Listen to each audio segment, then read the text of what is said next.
ನನ್ನ ಗುರುವಿಗೆ ಗುರುವಾದಂತಹ ಪ್ರಸನ್ನ ರೇಣುಕರಿಗೆ ಗೋತ್ರ ಪುರುಷನಾದಂತಹ ಆ ವೀರಭದ್ರೇಶ್ವರ ಅಣಿದಾವರಗಳಿಗೆ ಭಕ್ತಿಯ ಪ್ರಣಾಮಗಳನ್ನು ಅರ್ಪಿಸುತ್ತಾ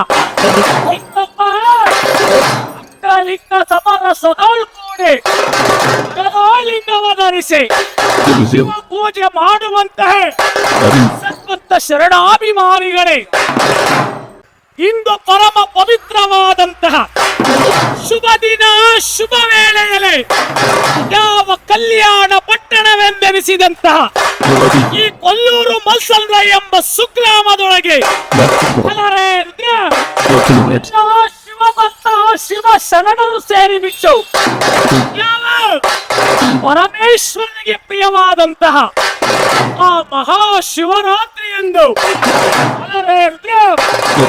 ಪರಮೇಶ್ವರನ ಕುಮಾರನಾದಂತಹ ವೀರಭದ್ರೇಶ್ವರನ ಕೆಂಡನಾರ್ಚನೆಯೊಂದಿಗೆ ಎಣ್ಣೆಯ ಮಹಾಗುರು ವೀರಭದ್ರ, ಎಣ್ಣೆಯ ಆರಾಧ್ಯ ದೇವತನಾದಂತಹ ಯಾವ ಅಮೃತಯಕ್ಕೆ ಒಳಪಟ್ಟಂತಹ ರುದ್ರ ಯಾವ ದೇವರ ಮಸಳ್ಳಿಯ ಭದ್ರಕಾಳಿಯ ಸಹಿತನಾದಂತಹ ವರಗುರು ವೀರಭದ್ರೇಶ್ವರ ಅಣಿದಾವರಗಳಿಗೆ ಭಕ್ತಿಯ ಪ್ರಣಾಮಗಳನ್ನು ಅರ್ಪಿಸುತ್ತಾ ರುದ್ರ ವೀರಭದ್ರೇಶ್ವರನನ್ನ ಕೈಲಾಸದಿಂದ ಭುವನ ಭೂಮಂಡಲಕ್ಕೆ ಬರಮಾಡಿಕೊಂಡು ಈ ಸುಗ್ರಾಮದಲ್ಲಿದ್ದಂತಹ ಎಲ್ಲ ಶಿವಭಕ್ತ ಶಿವ ಶರಣರಿಗೂ ಯಾವುದೇ ದುರಿತ ದೋಷಗಳು ಬಾರದಿರಲಿ, ಸಕಲ ಆರೋಗ್ಯ ಭಾಗ್ಯವನ್ನು ಕರುಣಿಸಿದಂತಹ ವೀರಭದ್ರೇಶ್ವರ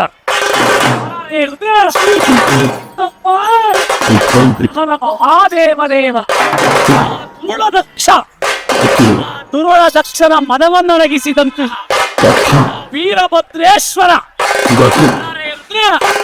ದಕ್ಷಯಾಗ ಅಥವಾ ವೀರಭದ್ರೇಶ್ವರ ವಿಜಯವೆಂಬ ಪ್ರವಚನವನ್ನು ವಿಸ್ತರಿಸುತ್ತಾ ನಾವುಗಳೆಲ್ಲರೂ ಸಲ್ಲಲಿತವಾಗಿ ಗುಲ್ಲು ಮಾಡದ ರೀತಿಯೊಳಗೆ ನಿಮ್ಮ ನಿಮ್ಮ ಮನಸ್ಸಿನೊಳಗೆ ವೀರಭದ್ರೇಶ್ವರನನ್ನು ಸ್ಮರಿಸಿಕೊಂಡು ಈ ಗ್ರಾಮದೊಳಗೆ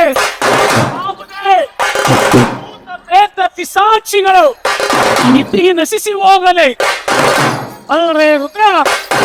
ವೀರಭದ್ರೇಶ್ವರನನ್ನು ಸ್ಮರಿಸಿಕೊಂಡು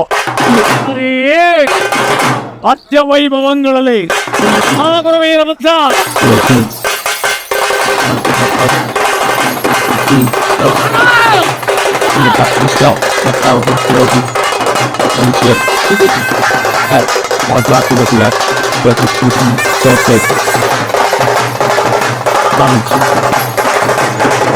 Looking for desert, you got the face, it's like that, you got that, looking, the people, look at that, you push looking, look at the second, ಹರ ಹರ ಮಹಾದೇವ ದೇವ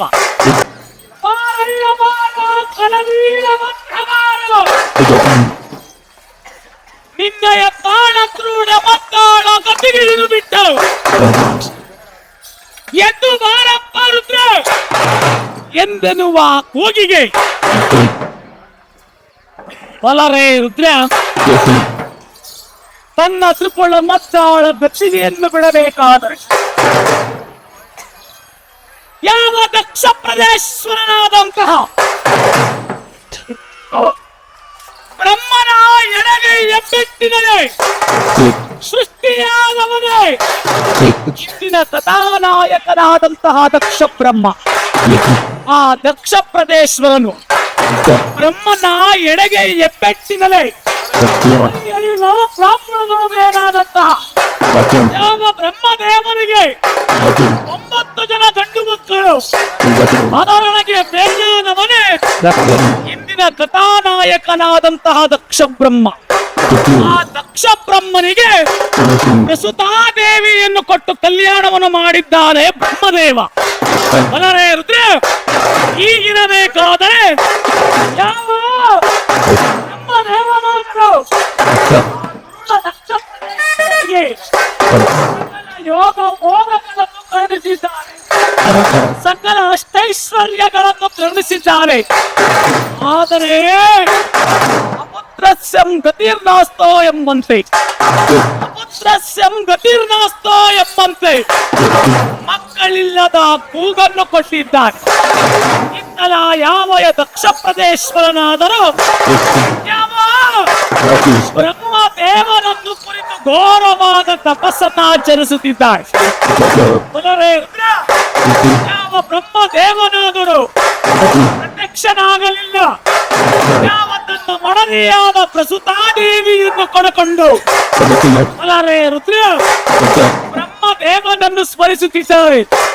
ಯಾವ ಪ್ರಕಾರವಾಗಿ ಓಂ ಚತುರ್ಮುಖ ಬ್ರಹ್ಮದೇವಾಯ ನಮಃ, ಓಂ ಚತುರ್ಮುಖ ಬ್ರಹ್ಮದೇವಾಯ ನಮಃ, ಓಂ ಚತುರ್ಮುಖ ಬ್ರಹ್ಮದೇವಾಯ ನಮಃ.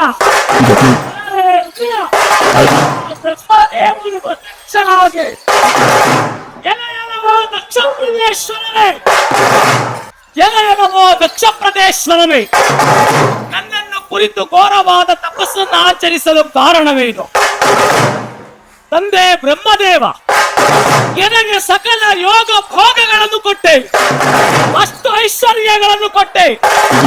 ಆದರೆ ಅಪುತ್ರಸ್ಯಂ ಗತಿರ್ನಾಸ್ತೋ ಎಂಬಂತೆ ಮಕ್ಕಳಿಲ್ಲದ ಕೂಗನ್ನು ನನಗೆ ಕೊಟ್ಟಿದೆ. ಆದರೆ ನನಗೆ ಮಕ್ಕಳನ್ನ ದೇಪಾಲಿಸು ಎಂಬುದಾಗಿ ನುಡಿಯುತ್ತಿದ್ದಾರೆ. ಯಾವ ಬ್ರಹ್ಮದೇವರು ಬೇಡುತ್ತಿದ್ದಾನೆ, ಏ ದಕ್ಷ ಪ್ರದೇಶ್ವರನೇ, ಗಂಡಕನಾದಂತಹ ನಿನಗೆ ಗಂಡು ಮಕ್ಕಳು ಬೇಕೆ? ನಿನ್ನ ಹೆಸರಿನಿಂದ ಇಡೀ ನಾಡಿನಾದ್ಯಂತವಾಗಿ ಕಂಗೊಳಿಸುವ ಹೆಣ್ಣು ಮಕ್ಕಳು ಬೇಕೆ? ಸ್ವಾಮಿ ಕರುಣಿಸುವ ಪುತ್ರಿಯರ ಭಾಗ್ಯ ಎಂಬುದಾಗಿ ಪಾದವನ್ನು ಬಿಡಿದಿದ್ದಾನೆ. ದಕ್ಷ ಪ್ರದೇಶ್ವರನೇ, ಇದು ನಿನ್ನ ಮಡದಿಯಾದ ಪ್ರಸುತಾದೇವಿಯ ಗರ್ಭಾಂಬುದಿಯಲ್ಲಿ ಏಕಮಾತ್ರ ಪುತ್ರಿ ಜನನ. ಏನು ನುಡಿಯುತ್ತಿರುವೆ ಬ್ರಹ್ಮದೇವ? ರಾಜ್ಯನಾದಂತಹ ಈ ದಕ್ಷ ಪ್ರದೇಶ್ವರನಿಗೆ ಸ್ವಾಮಿ ಕೊಟ್ಟರೆ ಕೊಡು ನನಗೆ 101 ಜನ ಹೆಣ್ಣು ಮಕ್ಕಳ. ಏ ದಕ್ಷ ಪ್ರದೇಶ್ವರನೇ, ಪರಮಾತ್ಮನ ಆಜ್ಞೆಯಂತೆ ಏಕಮಾತ್ರ ಬುದ್ಧಿಗರನ, ಆದರೆ ಪ್ರಣಯನಾದ ಶಂಕರನ ವರಬಲ ಪ್ರಸಾದದಿಂದ ಮತ್ತೆ 100 ಜನ ಹೆಣ್ಣು ಮಕ್ಕಳು ಪ್ರಾಪ್ತಿಯಾಗುತ್ತಾರೆ ಎಂಬುದಾಗಿ ನುಡಿದು ಬಿಟ್ಟಿದ್ದಾರೆ. ಹೀಗೆ 1-2-3 ಮಾಸಗಳು ಕಳೆದು ಹೋಗಿವೆ. ಅವತಾರಗಳು ಕಳೆದು ಹೋಗಿವೆ. ಮಂಗಳಕರವಾದಂತಹ ಮಂಗಳ ಮುಂಬೆಳಗಿನ ಅರುಣೋದಯ ಸಮಯವಾದ ಕಾರಣ ಸುತಾದೇವಿಯ ಗರ್ಭಾಂಬುದಿಯಲ್ಲಿ ಏಕಮಾತ್ರ ಪುತ್ರಿದಾನ. ಆ ಏಕಮಾತ್ರ ಪುತ್ರಿಗೆ 11ನೇ ದಿನಗಳ ಬಳಿಕ ನಾಮಕರಣವನ್ನು ಮಾಡುತ್ತಿರಬೇಕಾದರೂ ಯಾವ ಬ್ರಹ್ಮ ದಕ್ಷ ಪ್ರದೇಶ್ವರನಾದರು ಬ್ರಹ್ಮದೇವ ಕುಸ್ತಿದ್ದು ಸುಳ್ಳಾಗಿಟ್ಟಿರುತ್ತದೆ. ಪುರಾಣವಾದ ಶಂಕರನಾದರು ಮೋಸವನ್ನು ಮಾಡಿಸಿದ್ದಾರೆ, ಮಾಡುತ್ತಿದ್ದಾನೆ. ಶಂಕರನ ವರಬಲ ಪ್ರಸಾದದಿಂದ ಮತ್ತೆ 100 ಜನ ಹೆಣ್ಣು ಮಕ್ಕಳು ಪ್ರಾಪ್ತಿಯಾಗಿದ್ದಾರೆ. ಆ 101 ಜನ ಹೆಣ್ಣು ಮಕ್ಕಳಿಗೆ ನಾಮಕರಣವನ್ನು ಮಾಡಬೇಕು. ಆದರೆ ಇಲ್ಲಿ ಯಾರಿಗೆ ಯಾವ ಹೆಸರನ್ನು ನಾನು ಇಡಬೇಕು? 101 ಜನ ಹೆಣ್ಣು ಮಕ್ಕಳು ಹೀಗಿರಬೇಕಾದರೆ ಯಾವತ್ತು ಯೋಗ ಸಂಚಾರಿಯಾದ ನಾರದೇಶ್ವರರು ಆ ನಾರಾಯಣನ ಸ್ಮರಣೆಯನ್ನು ಯಾವ ಪ್ರಕಾರವಾಗಿ ಮಾಡಿಕೊಂಡು ಹೋಗ್ತಿದ್ದಾರೆಂದರೆ ನಾರಾಯಣ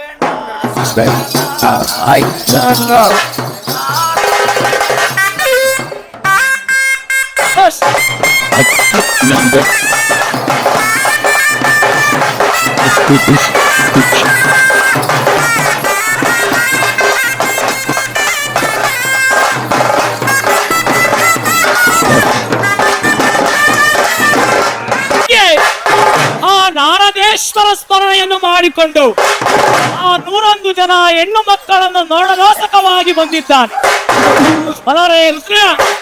ಹೀಗಿರಬೇಕಾದರೆ ಯಾವ ದಕ್ಷ ಪ್ರದೇಶ್ವರನಾದರೂ ಏ ನಾರದೇಶ್ವರನೇ, ಪರಮಾತ್ಮನ ಆಜ್ಞೆಯಂತೆ ಬ್ರಹ್ಮದೇವನ ಆಜ್ಞೆಯಂತೆ ನನಗೆ 101 ಜನ ಹೆಣ್ಣು ಮಕ್ಕಳು. ಆ 101 ಜನ ಹೆಣ್ಣು ಮಕ್ಕಳಿಗೆ ನಾನು ನಾಮಕರಣವನ್ನು ಮಾಡಬೇಕು. ಆದರೆ ಯಾರಿಗೆ ಯಾವರನ್ನು ಹೆಸರು ನೀಡಬೇಕು? ಹೀಗಿರಬೇಕಾದರೆ ದಕ್ಷ ಪ್ರದೇಶ್ವರರೇ, ನೀವು ಚಿಂತಿಸಬೇಡಿ. ನಿಮ್ಮ ಹಿರಿಯ ಮಗಳಿಗೆ ದಕ್ಷ ಹಿರಿಯನ್ನು ನಾಮಕರಣ ಮಾಡಿ, 2ನೇ ಮಗಳಿಗೆ ಲಕ್ಷ್ಮಿ ಎಂಬುದಾಗಿ ನಾಮಕರಣವನ್ನು ಮಾಡಿ, 3ನೇ ಮಗಳಿಗೆ ಸರಸ್ವತಿ ಎಂಬುದಾಗಿ ನಾಮಕರಣವನ್ನು ಮಾಡಿ, 4ನೇ ಮಗಳಿಗೆ ರೋಹಿಣಿ ಎಂಬುದಾಗಿ ನಾಮಕರಣವನ್ನು ಮಾಡಿ, 96 ಹೆಸರುಗಳನ್ನು ಬಿಟ್ಟು ಜೋಗುಳವನ್ನು ಮಾಡುತ್ತಿರಬೇಕಾದರೆ ಹೀಗೆ ವರ್ಷಗಳು ಕಳೆದು ಹೋಗಿವೆ. ಆ ಹೆಣ್ಣು ಮಕ್ಕಳು ಬೆಳೆದು ದೊಡ್ಡವರಾಗಿ ಮೋಕ್ಷ ವಯಸ್ಕರಾಗಲು ಸುತಾದೇವಿ ಓಡೋಡಿ ಬಂದು ಹೇ ದಕ್ಷ ಪ್ರದೇಶ್ವರರೇ, ಹೆಣ್ಣು ಮಕ್ಕಳು ಬೆಳೆದು ದೊಡ್ಡವರಾಗಿದ್ದಾರೆ. ನನಗೆ ಮೊಮ್ಮಕ್ಕಳು ಆಡಿಸುವ ಆಸೆಯಾಗಿದೆ. ಅವರಿಗೆ ನಾವು ಕಲ್ಯಾಣವನ್ನು ಮಾಡಬೇಕು. ಹೌದು ಪ್ರಸುತಾದೇವಿ, ಮೊಮ್ಮಕ್ಕಳು ಆಡಿಸುವ ಆಸೆಯು ನನಗಾಗಿದೆ. ಆದರೆ ಯಾರಿಗೆ ಯಾರನ್ನು ಕೊಟ್ಟು ನಾನು ಕಲ್ಯಾಣವನ್ನು ಮಾಡಬೇಕು? ದಕ್ಷ ಪ್ರದೇಶ್ವರರೇ, ಚಿಂತಿಸಬೇಡಿ. ನಿಮ್ಮ ತಮ್ಮನಾದ ನಾರದೀಶ್ವರನನ್ನು ಪ್ರತ್ಯಕ್ಷ ಮಾಡಿಕೊಳ್ಳಿ. ಸಲಹೆಯನ್ನು ಸೂಚಿಸುತ್ತಾರೆ ಎಂಬುದಾಗಿ ನುಡಿದು ಬಿಟ್ಟಿದ್ದಾರೆ. ನಾರದೇಶ್ವರನ ಪ್ರತ್ಯಕ್ಷರಾಗಿ ಅಣ್ಣ ದಕ್ಷ ಬ್ರಹ್ಮರೇ, ಚಿಂತಿಸಬೇಡಿ. ನಿಮ್ಮ ಹಿರಿಯ ಮಗಳಿಗೆ ಯಾವ ಮುಡೆಯನಾದ ಶಂಕರನ್ನು ಕೊಟ್ಟು ಕಲ್ಯಾಣವನ್ನು ಮಾಡಿ, 2ನೇ ಮಗಳ ಲಕ್ಷ್ಮಿ ವೈಕುಂಠಾಧಿಪತಿ ಶ್ರೀಮನ್ ನಾರಾಯಣನ ಸುಟ್ಟು ಕಲ್ಯಾಣವನ್ನು ಮಾಡಿ, 3ನೇ ಮಗಳು ಸರಸ್ವತಿ ದೇವನಿಗೆ ದೊಡ್ಡ ಕಲ್ಯಾಣ ಮಾಡೋ ಮಾಡಿ, 4ನೇ ಮಗಳು ರೋಹಿಣಿ ಅತಿ ಚಂದ್ರದ ಸುಂದರವಾದಂತಹ ಚಂದ್ರದೇವರಿಗೆ ಕೊಟ್ಟು ಕಲ್ಯಾಣವನ್ನು ಮಾಡಿ. ಆದರೆ ಚಂದ್ರದೇವರವರು 27 ಮಂದಿ ಹೆಣ್ಣು ಮಕ್ಕಳನ್ನು ಕದ್ದೊಯ್ದು ಬಿಟ್ಟಿದ್ದಾರೆ. ಹೀಗಿರಬೇಕಾದರೆ ಎಲ್ಲ ಹೆಣ್ಣು ಮಕ್ಕಳಿಗೆ ದೇವರು ದೇವತೆಗಳಿಗೆ ಕೊಟ್ಟು ಕಲ್ಯಾಣವನ್ನು ಮಾಡಿದ್ದಾರೆ. ಹೀಗಿರಬೇಕಾದರೆ ಹೀಗೆ ವರ್ಷಗಳು ಕಳೆದು ಒಂದು ದಿವಸ ಶುಭ ಗಳಿಗೆಯಲ್ಲಿ ಯಾವ ದಕ್ಷ ಪ್ರದೇಶ್ವರನಾದರೂ ತನ್ನ ಮಂತ್ರಿ ಮಂಡಲವನ್ನು ಕುರಿತು, ಮಂತ್ರಿಯರೇ, ನನ್ನ ರಾಜ್ಯವು ಸುಭಿಕ್ಷೆಯಿದೆ. ನನ್ನ ರಾಜ್ಯದಲ್ಲಿ ಕಾಲ ಕಾಲಕ್ಕೆ ಮಳೆ ಬೆಳೆಗಳಾಗುತ್ತಿದೆ. ಮಹಾಯಾಗವನ್ನು ಮಾಡಬೇಕು.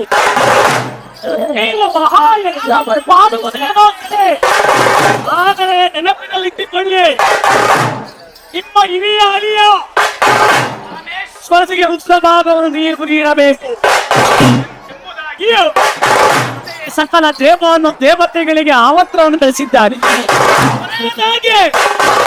ಪರಿವಾರವನ್ನೆಲ್ಲ ಕರೆದುಕೊಂಡು ನೇರವಾಗಿ ಕೈಲಾಸಕ್ಕೆ ಬಂದಿದ್ದಾರೆ. ಕೈಲಾಸದ ಮಹಾದ್ವಾರ ಬಾಗಿಲಲ್ಲಿ ದಕ್ಷ ಪ್ರದೇಶ್ವರನ್ನು ತಡೆದು ನಿಲ್ಲಿಸಿದ್ದಾರೆ. ದಕ್ಷ ಪ್ರದೇಶ್ವರ ಪರಮೇಶ್ವರನ ಆಜ್ಞೆ ಇಲ್ಲದೆ ಆರ ಬಾಗಿಲನ್ನು ನಾವು ತೆರೆಯಲಾರೆ. ಅಹಂಕಾರ ಮಾತುಗಳನ್ನಾಡಿದಂತಹ ನಂದಿ ಬ್ರಿಟೀಶ್ವರರು ಬಾಗಿಲನ್ನು ಭದ್ರಪಡಿಸಿಕೊಂಡು ನೇರವಾಗಿ ಪರಮೇಶ್ವರನ ಹತ್ತಿರ ಹೋಗಿ, ಆದರೆ ಮುಡೆಯನಾದ ಶಂಕರನಾದರೂ ಲೋಕ ಕಲ್ಯಾಣಾತ್ಮಕವಾಗಿ ತಪಸ್ಸನ್ನಾಚರಿಸುತ್ತಿದ್ದಾರೆ.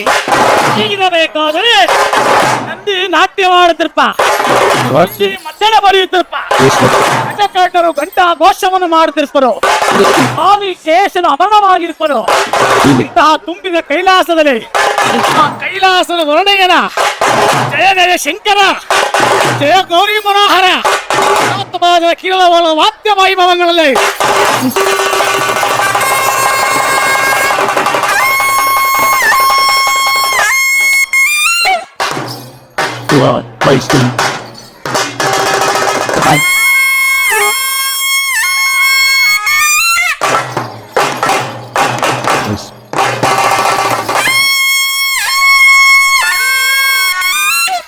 like twinkle, twinkle. Let's just on the spot and we start and then push the little test it. It's a bit quicker. So just have it.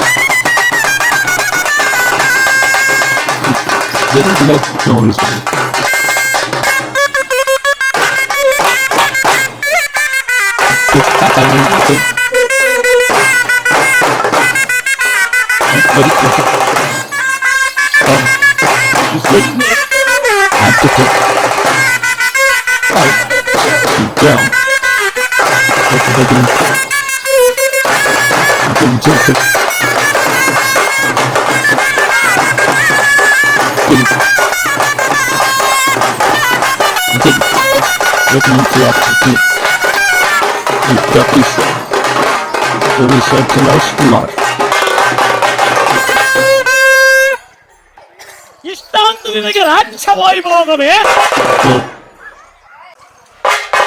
ಅಂದದಿಂದ ಕರೆದ ಮಗಳನ್ನು ಕೊಟ್ಟಾಗ ಒಡೆಯಲು ವಸ್ತ್ರವಿಲ್ಲದೆ ಹುಲಿಯ ಚರ್ಮವನ್ನು ಧರಿಸಿದೆ. ಓಡಾಡಲು ವಾಹನಾದಿಗಳಿಲ್ಲದೆ ಸವನ ಮೇಲೆ ತಿರುಗಿದೆ. ಶಿಕ್ಷಣವಿಲ್ಲದೆ ನಮ್ಮ ಪಾಲವನ್ನು ಇದೆ. ತಿನ್ನಲು ನೆಲೆ ಇಲ್ಲದೆ ಶಾನವಾಸಿಯಾರೆ. ನಿನಗೆ ಇಷ್ಟೊಂದು ರಾಜ್ಯ ವೈಭವವೇ? ಇದು ನೋಡು, ನಾನು ಮಾಡುವ ಸಹಾಯಾಗದ ರುದ್ರವಾದವನು ಬೇರೆ ದೇವತೆಗಳಿಗೆ ಕೊಡುತ್ತೇನೆಂಬುದಾಗಿ ತನ್ನ ಪರಿವಾರವನ್ನೆಲ್ಲ ತೆಗೆದುಕೊಂಡು ನೇರವಾಗಿ ದಕ್ಷಿಣಾವತಿಗೆ ಬಂದು ಬಿಟ್ಟಿದ್ದಾರೆ. ಅಲ್ಲರೇ, ದಕ್ಷಿಣಾವತಿಗೆ ಬಂದು ಬಿಟ್ಟು ಶುಭ ದಿವಸ ಶುಭ ವೇಳೆಯೊಳಗೆ ತನ್ನ ಹೆಂಡತಿಯಾದಂತಹ ಸುಖಾದೇವಿಯನ್ನು ಕರೆದುಕೊಂಡು ಅದರ 12 ಗಾವುದ ಶಿವದಾರ ಜನಿವಾರವಿಲ್ಲದಿದ್ದರೂ ಈ ಮಾನವನ ನಾಲಿಗೆಗೆ ಮೂಗುದಾರವಿರಬೇಕು. ಮೊದಲೇ ರುದ್ರ ಒಬ್ಬರೇ ರುದ್ರ ಅಗಲ 12 ಗಾವುದ ಯೋಜನ 300 ಉದ್ದೆಯುಳ್ಳ ಯಾಗಕುಂಡವನ್ನು ರಚಿಸಿದ್ದಾರೆ. ಆ ಯಾಗಕುಂಡಕ್ಕೆ ಮಹಾಮನೆಯಾದ ವಿಭೀಷಿ ಮಹಾಮನಿ ವಸಿಷ್ಠ ಪುಂಗವರು ಇಂತಿ ನಾರದ ಮೊದಲಾದಿಗಳನ್ನು ಕರೆಸಿಬಿಟ್ಟಿ ಶುಭ ದಿವಸ ಶುಭ ವೇಳೆಯೊಳಗೆ ಯಾವ ದಂಪತಿ ಸಮೇತರಾಗಿ ಕೈಗೆ ಕಂಕಣ ಧಾರೆಯನ್ನು ಮಾಡಿಕೊಂಡು ಅಗ್ನಿ ದೇವನನ್ನು ಪ್ರಾರಂಭಿಸಿ ಬಿಟ್ಟಿದ್ದಾರೆ. ಹೀಗಿರಬೇಕಾದರೆ ಒಂದು ಮಂಗಳಕರ ಬೆಳಗಿನ ಅರುಣೋದಯ ಸಮಯವಾದ ತಾಯಿಯಾದರೂ ಪರಮಾತ್ಮನ ಪಾದ ಪೂಜೆಗೆ ಪ್ರವಾಸಕವಾಗಿ ನಡೆಸಿದ್ದಾರೆ. ಆದರೆ ಪೂರ್ಣ ಭೂಮಂಡಲದಲ್ಲಿ ಬಂದಂತಹ ಅಗ್ನಿಯ ಪ್ರತಾಪ ಜ್ವಾಲೆ ಈ ಕೈಲಾಸವನ್ನು ವ್ಯಾಪಿಸಿ ಬಿಟ್ಟಿದೆ. ನೇರವಾಗಿ ಓಡೋಡಿ ಬಂದು, ಹೇ ಪರಮೇಶ್ವರ, ಪರಮೇಶ್ವರ, ಹೇ ಶಂಕರ ಎಂಬುದಾಗಿ ನುಡಿದು ಬಿಟ್ಟು ಏನು ಭುವನ ಭೂಮಂಡಲದಲ್ಲಿ ಆರ್ತಿಯ ಮಹಾಪ್ರತಾಪ ಜ್ವಾಲೆ ಬರುತ್ತಿದೆ. ಹೌದು ದಾಕ್ಷಾಯಿ, ಕಾರಣ ಇನ್ನೊಮ್ಮೆ ನಿಮ್ಮ ತಂದೆಯಾದಂತಹ ದಕ್ಷ ಪ್ರದೇಶ್ವರರು ಬಂದಿತ್ತು. ಗೀತಾದಲ್ಲಿ ನಾನಾದಲ್ಲಿ ಆಧಾರ ಸತ್ಕಾರವನ್ನು ಮಾಡಲ್ಲ, ಕತ್ತಿಗೆ ಆಸರಿಲ್ಲ. ಆದರೆ ಕೈಲಾಸದ ಕತ್ತಿಗೆಯನ್ನು ನಾನು ಪಡೆದುಕೊಳ್ಳುವ ಹಂಬಲಕ್ಕಾಗಿ ಮಾರಣ ಹೋಮವನ್ನು ಏರ್ಪಡಿಸುತ್ತಿದ್ದಾನೆ. ಆ ಮಾರಣ ಹೋಮವು ಅಗ್ನಿಯ ಮಹಾಪ್ರತಾಪ ಜ್ವಾಲೆಯೇ ಬರುತ್ತಿದೆ. ಏನು ನುಡಿಯುತ್ತಿದೆ ಪರಮೇಶ್ವರ? ನಮ್ಮ ತಂದೆ ದಕ್ಷ ಬ್ರಹ್ಮರು ಕೈಲಾಸಕ್ಕೆ ಬಂದಿದ್ದರೆ ಹೌದು ದಾಕ್ಷಾಯಿಣಿ. ಆದರೆ ಪರಮಾತ್ಮ, ಅವರು ಮನೆ ಎಂಬ ಮಮಕಾರವು ನನಗಿಲ್ಲವೇ? ನನ್ನ ತಂದೆಯ ಬಗ್ಗೆ ಹಾಗೆ ಏಕೆ ಮಾತನಾಡಲಿಲ್ಲ ಸ್ವಾಮಿ? ಎಂದಾಗಿ ಬಿಗಿದಿದ್ದಾರೆ. ನೀವು ಅಪ್ಪಣೆ ಕೊಟ್ಟರೆ ನಾನು ದಕ್ಷಯಾಗಕ್ಕೆ ಹೋಗುತ್ತೇನೆಂಬುದಾಗಿ ನುಡಿದು ಬಿಟ್ಟಿದ್ದಾರೆ. ಆದರೆ ಪರಮೇಶ್ವರನಾದರೂ ಹೋಗು ಬೇಡವೇ ದಾಕ್ಷಾಯಿಣಿ? ಓನೆಯಾದರೆ ನೀನು ಪ್ರಾಣ ಸಹಿತ ಹಿಂತಿರುಗಿ ಬರುವುದಿಲ್ಲ. ಹೋಗಬೇಡವೇ ದಾಕ್ಷಾಯಿಣಿ ಎಂದ ಕ್ಷಣವೇ ಹೇ ಪರಮೇಶ್ವರ, ನಾನು ಸೌರವಾಗಿ ಹೋಗಲೇಬೇಕು ಎಂಬುದಾಗಿ ಹಠವನ್ನು ಮಾಡುತ್ತಿದ್ದಾರೆ. ಹೀಗಿರಬೇಕಾದರೆ ನನ್ನ ಭಕ್ತನಾದ ನಂದಿಯನ್ನು ಕರೆದು ಪಾರ್ವತಿ ನಿನ್ನ ತಾಯಿಯಾದಂತಹ ದಾಕ್ಷಾಯಿಣಿಯು ದಕ್ಷ ಯಾಗಕ್ಕೆ ಹೋಗಬೇಕಂತೆ. ಆಕೆಯನ್ನು ಕ್ಷೇಮವಾಗಿ ಮತ್ತೆ ಕೈಲಾಸಕ್ಕೆ ಕರೆತರುವ ಭಾರ ನಿನ್ನದು. ಆಯಿತು ಪರಮೇಶ್ವರ ಎಂಬುದಾಗಿ ನುಡಿದು ಬಿಟ್ಟು ಈಶ್ವರ ಕಾರಣರಾಗಿ ದಕ್ಷ ಯಾಗಕ್ಕೆ ಹೋಗುತ್ತಿರಬೇಕಾದರೆ ದಾರಿಯಲ್ಲಿ ಅನೇಕ ಅಡಚಣೆಗಳು. ಇದನ್ನು ಕೊಂಡಂತಹ ನಂದಿಕೇಶ್ವರರು ನಮ್ಮ ಜಗನ್ಮಾತೆ ಜಗದೀಶ್ವರೇ, ನಾವು ದಕ್ಷ ಯಾಗಕ್ಕೆ ಹೋಗುವುದು ಬೇಡ, ನರೆ ಮತ್ತೆ ಕೈಲಾಸಕ್ಕೆ ಹೋಗೋಣ ಎಂಬುದಾಗಿ ನುಡಿದು ಬಿಟ್ಟಿದ್ದಾರೆ. ಏನ ನಂದಿಕೇಶ್ವರ, ಕಾಲನ್ನು ನಾನು ಹಿಂದೆ ಹೋಗಿಲ್ಲ, ನೇರವಾಗಿ ದಕ್ಷ ಯಾಗಕ್ಕೆ ಎಂಬುದಾಗಿ ನುಡಿದುಬಿಟ್ಟಿದ್ದಾರೆ. ನೇರವಾಗಿ ದಕ್ಷ ಯಾಗಕ್ಕೆ ಬಂದಿದ್ದಾರೆ. ತಂದೆಯಾದಂತಹ ದಕ್ಷ ಬ್ರಹ್ಮನನ್ನು ಕರೆಯುತ್ತಿದ್ದಾರೆ. ತಂದೆ ದಕ್ಷ ಬ್ರಹ್ಮನೇ, ತಂದೆ ದಕ್ಷ ಬ್ರಹ್ಮನೇ ಎಂದು ಕೂಗಿದ ಕ್ಷಣವೇ ಆ ದಕ್ಷ ಬ್ರಹ್ಮ ಅತ್ತ ಕಡೆ ಬಂದರೆ ಇತ್ತ ಕಡೆ ಸರಿದು ಹೋಗುತ್ತಿರುವ ಪಿಸರನ್ನು ಕಂಡು, ಹೇ ದಕ್ಷ ಪ್ರದೇಶನೇ, ಶಿವನೊಡನೆ ವಿರೋಧವನ್ನು ತಾಳಿಕೊಳ್ಳಬೇಡಿ, ಆತನನ್ನ ಕಡೆಗಣಿಸಿದರೆ ಏಕವಾಗಿ ಸುತ್ತು ಭದ್ರವಾಗಿದ್ದಾರೆ. ಏನು ನುಡಿಯುತ್ತಿಲ್ಲ ದಾಕ್ಷಾಯಿಣಿ, ನಿನ್ನನ್ನು ಬಾ ಎಂದು ಕರೆದವರು ಯಾರು? ಇಲ್ಲಿಗೆ ಏಕೆ ಬಂದೆ? ಹೇ ಮೂಢದಕ್ಷ, ಹೇ ಮೂಢದಕ್ಷ, ಕೈಲಾಸದ ಗದ್ದಿಗೆಯನ್ನು ಯಾರು ಕಳೆದುಕೊಳ್ಳಲಾರರು? ಕೈಲಾಸದ ಪಟ್ಟಣಾದಂತಹ ಪರಮೇಶ್ವರನಿಗೆ ಪ್ರಿಯವಾಗಬೇಕು. ಕೈಲಾಸದ ಗದ್ದಿಗೆಯ ಮೇಲೆ ನೀನು ಕುಳಿತುಕೊಳ್ಳಲು ಸಾಧ್ಯವಿಲ್ಲ. ಹೇಗೆ ನುಡಿಯುತ್ತಿಲ್ಲ ದಾಕ್ಷಾಯಿಣಿ, ಅಂದು ನಾನು ನಿನ್ನ ಗಂಡನ ಮನೆಗೆ ಬಂದಾಗ ನಿನ್ನ ಗಂಡನ ತೊಡೆಯ ಮೇಲೆ ಬೆಲ್ಲ ಒಡೆದ ಬೆಲ್ಲಿನಂತೆ ನೀನು ಕುಳಿತಿದ್ದೆ. ಆದರೆ ಇಲ್ಲೇಕೆ ಬಂದೆ? ಗುಣಗುಣಿಸಿ ಹಾರ್ಬಡಿಸಿ. ಹೇ ಮೂಢದಕ್ಷ, ಕರೆದುಕೊಳ್ಳಬೇಡ.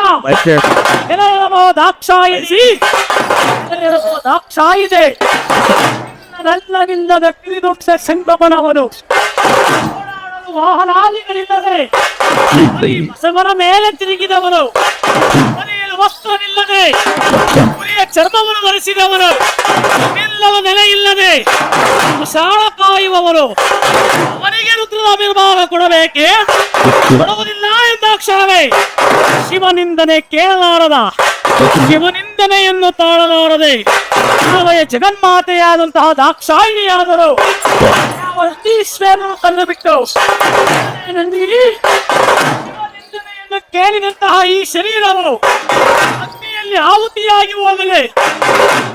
ರುದ್ರ, ಮುಂದಿನ ಜನ್ಮದಲ್ಲಿ ಪರ್ವತರಾಜನ ಮಗಳಾಗಿ ಪಾರ್ವತಿಯಾಗಿ ನಾನು ಜನಿಸಿ ಪರಮೇಶ್ವರನನ್ನು ಕಲ್ಯಾಣವಾಗುತ್ತೇನೆಂಬುದಾಗಿ ನುಡಿದುಬಿಡು ಎಂಬುದಾಗಿ ನುಡಿಯದಾಗ ನಾವು ಜಗನ್ಮಾತೆಯಾದಂತಹ ರುದ್ರ ದಾಕ್ಷಾಯಿಣಿಯಾದರು ಪರಮೇಶ್ವರನ್ನು ಸ್ಮರಿಸಿಕೊಂಡು ಉರಿಯುತ್ತಿರುವ ಹೋಮ ಕೊಂಡಾಡುವಿಕೆ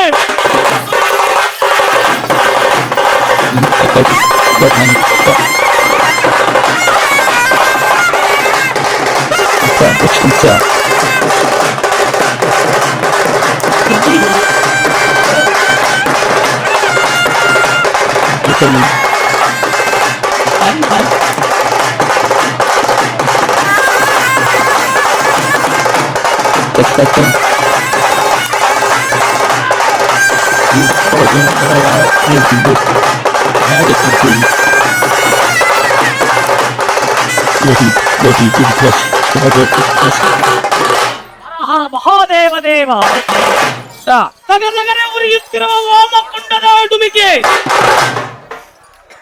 ಹಸುನೀಗಿದ ಕಾರಣ ಇತ್ತಲಾದ ವಾರ್ತೆ ಶರವೇಗದಲ್ಲಿ ನಂದಿಕೇಶ್ವರನು ಪರಮಾತ್ಮನ ಬಳಿಗೆ ಬಂದು,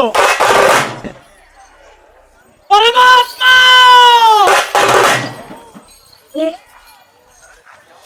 ಪಾಯಿ ಮಾಂ ಶರಣಾರ್ಥ.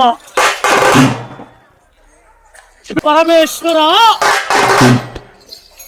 ನನ್ನ ತಾಯಿಯಾದಂತಹ ದಾಕ್ಷಾಯಿಣಿಯು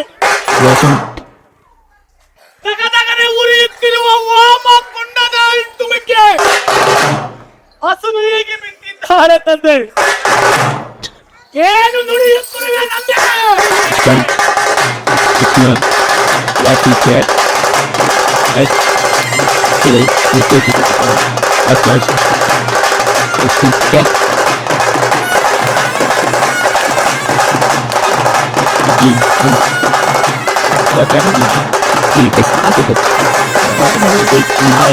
ಏನು ನುಡಿಯುತ್ತಿರುವೆ ನಂದಿ? ದಾಕ್ಷಾಯಿಣಿಯ ದಕ್ಷ ಯಾಗದಲ್ಲಿ ಬಿದ್ದು ಪ್ರಾಣಾರ್ಪಣೆಯನ್ನು ಮಾಡಿದಳೆ. ಅವನಿಗೆ ತಂದೆ ಪರಮೇಶ್ವರ, ನನ್ನ ತಾಯಿಯಾದಂತಹ ದಾಕ್ಷಾಯಿಣಿ ನಗನಗಲಿ ಉರಿಯುತ್ತಿರುವ ಹೋಮಕುಂಡದಲ್ಲಿ ಬಿದ್ದು ಪ್ರಾಣಾರ್ಪಣೆಯನ್ನು ಮಾಡಿಬಿಟ್ಟಿದ್ದಾಳೆ. ಆದರೆ ನಿನಗೊಂದು ವಿಚಾರವನ್ನು ತಿಳಿಸುವೆ ಎಂಬುದಾಗಿ ನುಡಿದು ಬಿಟ್ಟಿದ್ದಾಳೆ. ಮುಂದಿನ ಜನ್ಮದಲ್ಲಿ ಪರ್ವತರಾಜನ ಮಗಳಾಗಿ ಪಾರ್ವತಿಯಾಗಿ ಜನಿಸಿ ನಿನ್ನನ್ನು ಕಲ್ಯಾಣವಾಗುತ್ತಾಳೆಂಬುದಾಗಿ ನುಡಿದು ಬಿಟ್ಟಿದ್ದಾಳೆ. ಏನು ನಂದಿ, ಈ ಜನ್ಮವನ್ನು ಬಿಟ್ಟು ಮುಂದಿನ ಜನ್ಮದಲ್ಲಿ ಪರ್ವತರಾಜನ ಮಗಳಾಗಿ ಪಾರ್ವತಿಯಾಗಿ ಜನಿಸುವವಳೇ?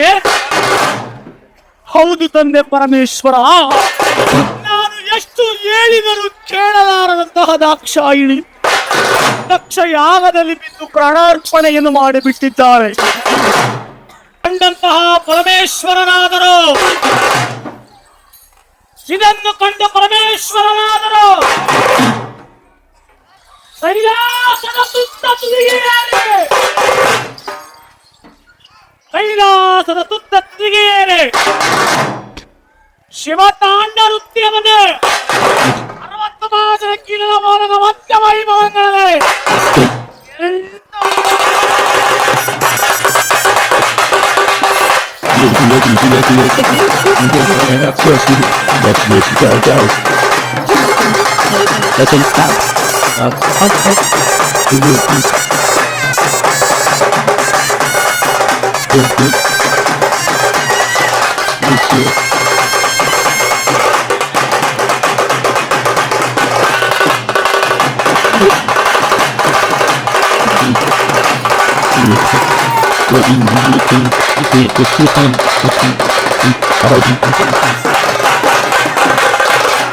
ಓ ದೇವದೇವ,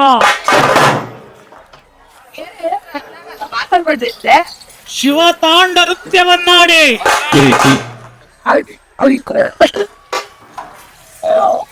ಮದರ ವೈರಿಯ ಮುಂದೆ ಒದಗಿ ಹೋಮವನಿಡಲು, ಮದರ ವೈರಿಯ ಮುಂದೆ ಒದಗಿ ಹೋಮವನಿಡಲು ಭಾಗ್ಯ ಚಟೆಯ ಮೇಲ್ಗಳ ಗಂಗೆ ಕನಕನದ ಕುಣಿದು ನಡೆಸುತ್ತ ಒಡಿಗಣ್ಣ ಬೆವರಂ ತೆಗೆದು, ಒಡೆಗಣ್ಣ ಬೆವರಂ ತೆಗೆದು ಒಮ್ಮೆ ಧರಣಿಗಪ್ಪಳಿಸಲಾಗ, ಒಮ್ಮೆ ಧರಣಿಗಪ್ಪಳಿಸಲಾಗ ಆಗ ಆವಿರ್ಭವಿಸಿದರಯ್ಯ, ಆಗ ಆವಿರ್ಭವಿಸಿದರಯ್ಯ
ಹುಟ್ಟಿದನಯ್ಯ ಅಸಾಮಾನ್ಯ ವೀರಭದ್ರ, ಹುಟ್ಟುತ್ತಲೇ ಹೂವಿನ ಕಾಶಿ, ಮಂಜುಳ ಕಾಶಿ, ಬ್ರಹ್ಮಕೋಶೆ ವಿಷ್ಣುಗಾಸಿ ಮೆಟ್ಟಿದ ಹೊನ್ನಾವಿಗೆ 2,000 ನಯನ 3,000 ಭುಜ ಕೆಕ್ಕಿರಿಬಿದ ಕಣ್ಣ ತಿಥಿ ತೀರಿದ ಮೀಸೆ ಶಿಖರದ ಶಿವಲಿಂಗ ಯಾವ ಹುಟ್ಟಿದ ಆರ್ಭಟಕ್ಕೆ 7 ಸಾಗರವು ಓರ್ಗೇರಿ ಹರಿದು ಗಿರಿ ಪರ್ವತಗಳು ಕಡಕಡನೆ ನಡಿಗಿರಲು ಚುಕ್ಕಿಗಳು ಚೆದರಿ ಹೋಗಲು ಅಷ್ಟದಿಕ್ಪಾಲಕರು ಅಲ್ಲೋಲ ಕಲ್ಲೋಲವಾಗಿದ್ದಾರೆ. ಈ ಆರ್ಭಟವನ್ನು ಕಂಡಂತಹ ದಯಾಮಯನಾದ ಶಿವರಾಜರು ಅವನೇ ವೀರಭದ್ರ, ಅವನೇ ವೀರಭದ್ರ, ನಿನಗೆ ಆತನಾಗಬೇಕು, ನನಗೆ ಮಾವನಾಗಬೇಕು. ನಿನ್ನ ತಾಯಿಯಾದಂತಹ ದಾಕ್ಷಾಯಿಣಿಯ ತಂದೆಯಾದಂತಹ ದುರುಳ ದಕ್ಷ ನಮಗೆ ಸಲ್ಲಬೇಕಾದ ರುದ್ರದ ಹಮಿರ್ಭಾಗವನ್ನು ಕೊಡದೆ ನಿನ್ನ ತಾಯಿಯಾದಂತಹ ದಾಕ್ಷಾಯಿಣಿಯಾದರು ದಕ್ಷ ಯಾಗದಲ್ಲಿ ಬಿದ್ದು ಪ್ರಾಣಾರ್ಪಣೆಯನ್ನು ಮಾಡಿಬಿಟ್ಟಿದ್ದಾರೆ. ಯಾಗದಲ್ಲಿ ಬಿದ್ದು ಪ್ರಾಣಾರ್ಪಣೆಯನ್ನು ಮಾಡಿಬಿಟ್ಟಿದ್ದಾರೆ. ಏನು ನುಡಿಯುತ್ತಿರುವೆ ತಂದೆ? ಏನು ನುಡಿಯುತ್ತಿರುವೆ?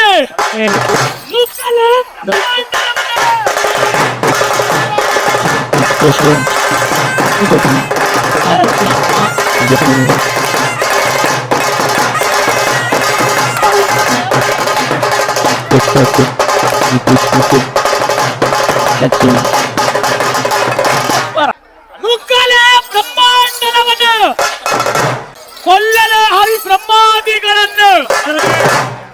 ಮಗನೇ ವೀರಭದ್ರ, ವೀರಭದ್ರ, ನೀನು ಕೂಡಲೇ ದಕ್ಷ ಯಾಗಕ್ಕೆ ಹೋಗಿ ದಕ್ಷ ದುರಧ್ವಂಸಿಯಾಗಿ ಬಾ ಎಂತೆಂಬುದಾಗಿ ನುಡಿದು ಬಿಟ್ಟಿದ್ದಾರೆ.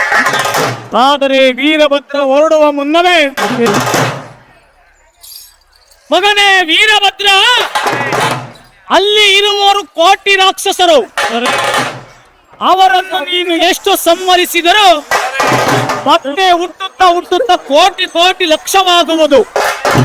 ಆದ ಕಾರಣಕ್ಕಾಗಿ ಯಾವ ಮುಡೆಯನಾದ ಶಂಕರನಾದರೂ ಎಡಭುಜದ ಬೆವರನ್ನು ತೆಗೆದು ಧರಣಿಗಪ್ಪಳಿಸಿ ಓರ್ವ ರುದ್ರ ಕನ್ನಿಕೆ ಸೃಷ್ಟಿಗೈದು ಆ ರುದ್ರ ಕನ್ನಿಕೆಗೆ ಅಮ್ಮ ಏ ಜಗತ್ತಿನ ಜಗಜ್ಜನನಿ ಚೌಡೇಶ್ವರಿ, ನಿನ್ನ ಅಣ್ಣನಾದ ವೀರಭದ್ರ ವೀರ ರಣ ಕಹಳೆಯನ್ನು ಮೊಳಗಿಸುತ್ತ ದಕ್ಷ ಯಾಗವನ್ನು ಪೊಕ್ಕುತ್ತಿದ್ದಾರೆ.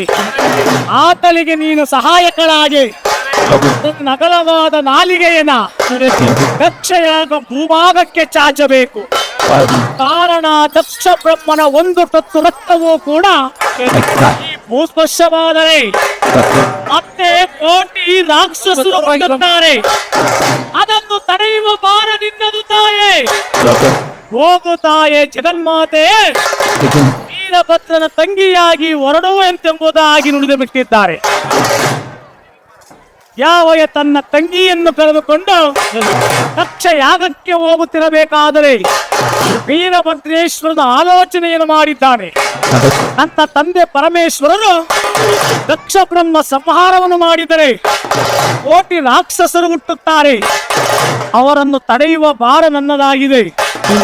ವೀರಭದ್ರೇಶ್ವರನು ನನ್ನ ಎದೆ ಬೆವರನ್ನು ತೆಗೆದು ಧರಣಿಗಪ್ಪಳಿಸಿ ಆವ ಹುಟ್ಟಿದರಯ್ಯ 98 ಕೋಟಿ ಭೂತ ಪೇತ ಪಿಶಾಚಾದಿಗಳನ್ನು ಕರೆದುಕೊಂಡು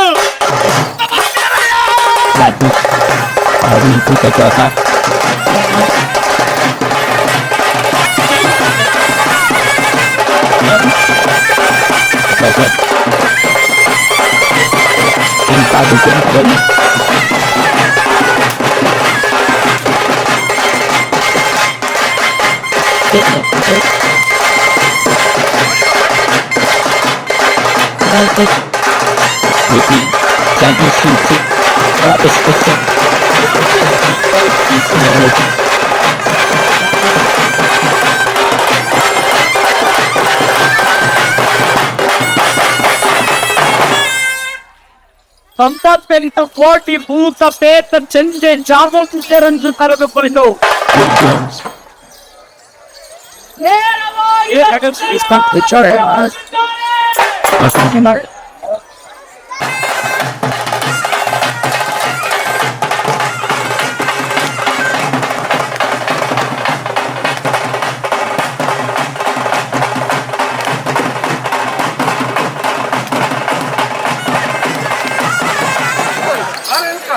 ಸರಸ್ವತಿ ದೇವಿಯ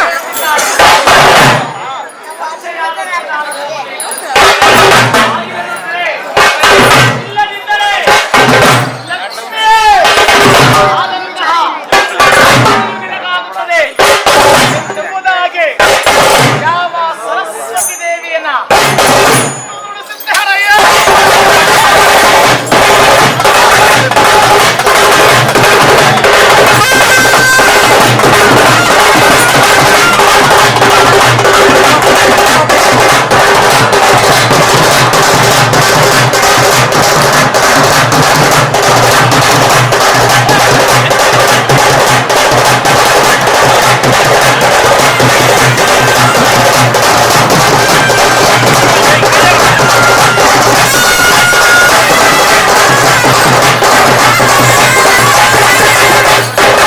ಹರ ಹರ ಮಹಾದೇವ ದೇವ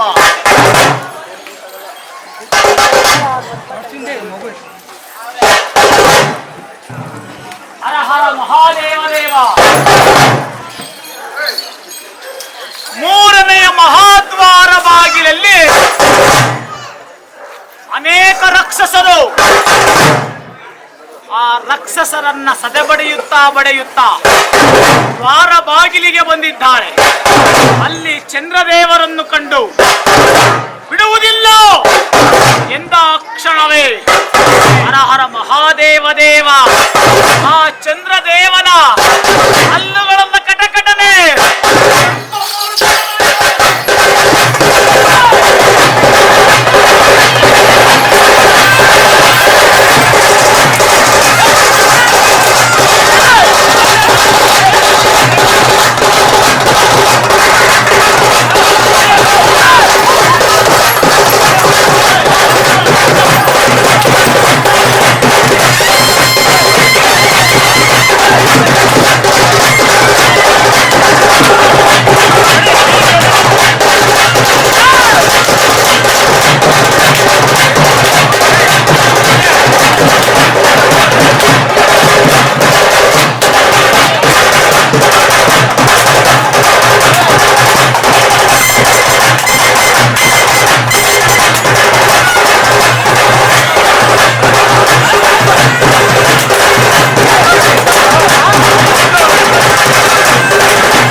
ಓಡ್ ಬರುವಾಗ ರೆಕಾರ್ಡ್ ಹೋಗ್ತದೆ ಇದು ಬೇರೆ ಬಟನ್ ಯಾವ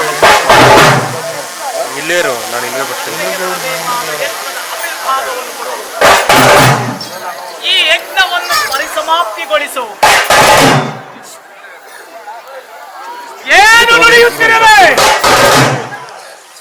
ನಿನ್ನ ತಂದೆಗೆ ರುದ್ರದ ಆವಿರ್ಭಾಗ ಕೊಡಬೇಕೆ? ತಿನ್ನಲು ಅನ್ನವಿಲ್ಲದೆ ತಿರಿದುಂಡ ಜಂಗಮನವನು, ಹೊದೆಯಲು ವಸ್ತ್ರವಿಲ್ಲದೆ ಉರಿಯ ಚರ್ಮವನ್ನು ಧರಿಸಿದವನು, ನಿಲ್ಲಲು ನೆಲೆಯಿಲ್ಲದೆ ಮಶಾಣವನ್ನು ಕಾದವನು, ಅವನಿಗೆ ರುದ್ರದ ಆವಿರ್ಭಾಗವನ್ನು ಕೊಡಬೇಕೆ? ಕೊಡುವುದಿಲ್ಲ.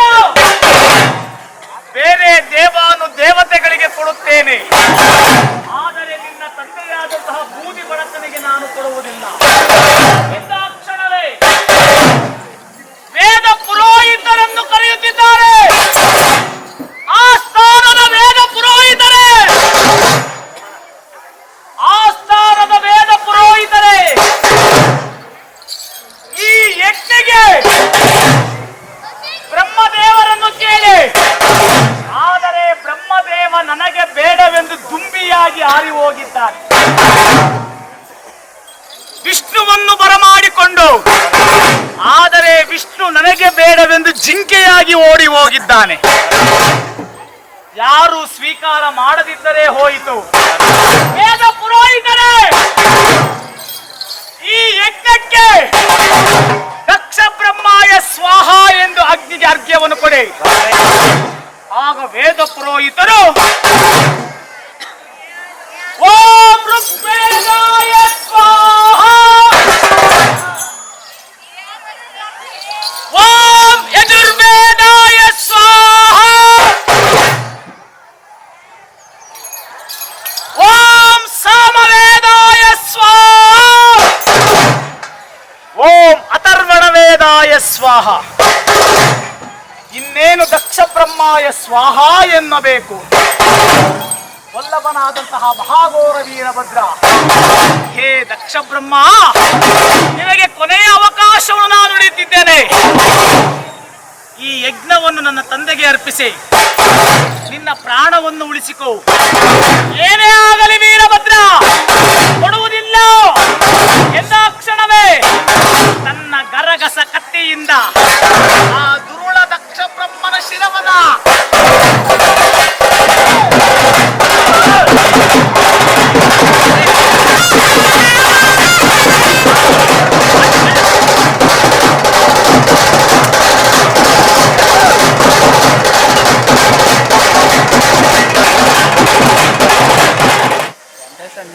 ದಕ್ಷಿಣಾವತಿಯಲ್ಲಿ ಉಳಿದಿರುವಳು ಒಬ್ಬಳೇ ಒಬ್ಬಳು ಸುತಾದೇವಿ.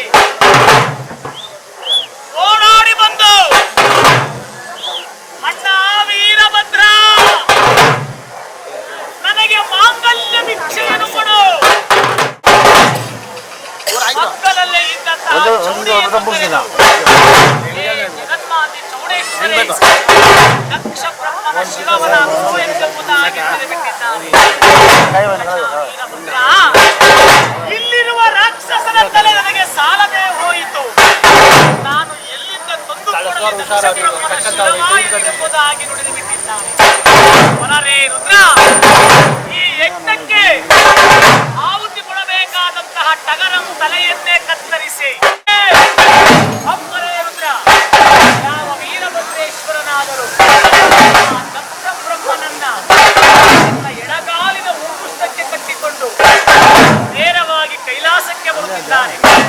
ಆ ಕೈಲಾಸದಲ್ಲಿ ಪರಮೇಶ್ವರರು ದ್ವಾರ ಬಾಗಿಲಲ್ಲಿ ಮಗನನ್ನು ನಿಲ್ಲಿಸಿ, ಸ್ವಲ್ಪ ತಡಿ ಮಗನೇ ಎಂಬುದಾಗಿ ಆ ಕಲ್ಯಾಣವನ್ನು ಮಾಡಿದ ಕ್ಷಣವೇ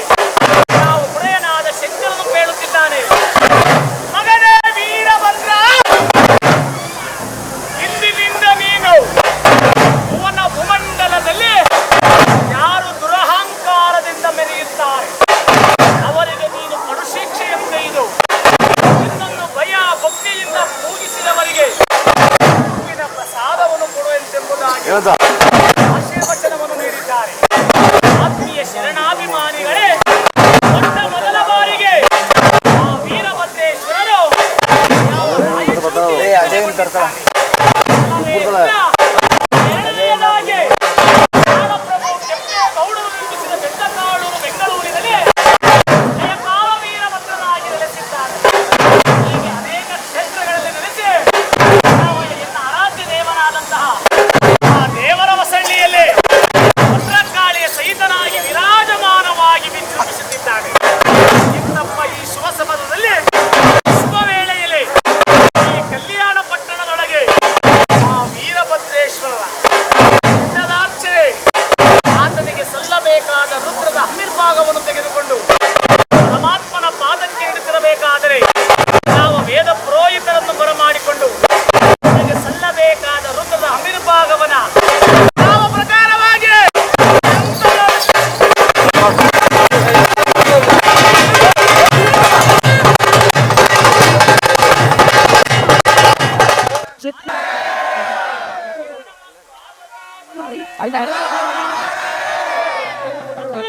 ಸಮೇತ ವೀರಭದ್ರ ಮಹಾರಾಜ್ಗೆ ಭದ್ರಕಾಳಿ ಸಮೇತ ವೀರಭದ್ರ ಮಹಾರಾಜ್ಗೆ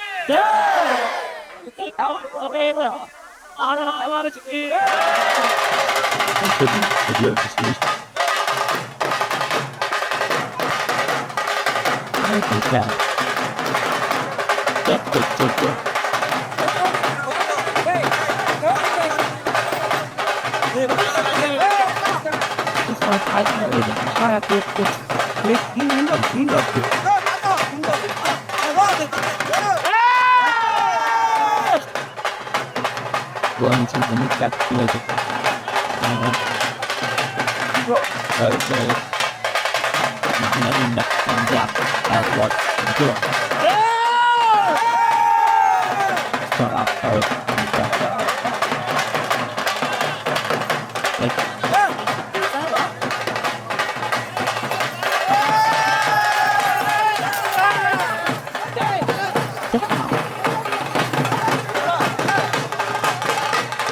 Stop.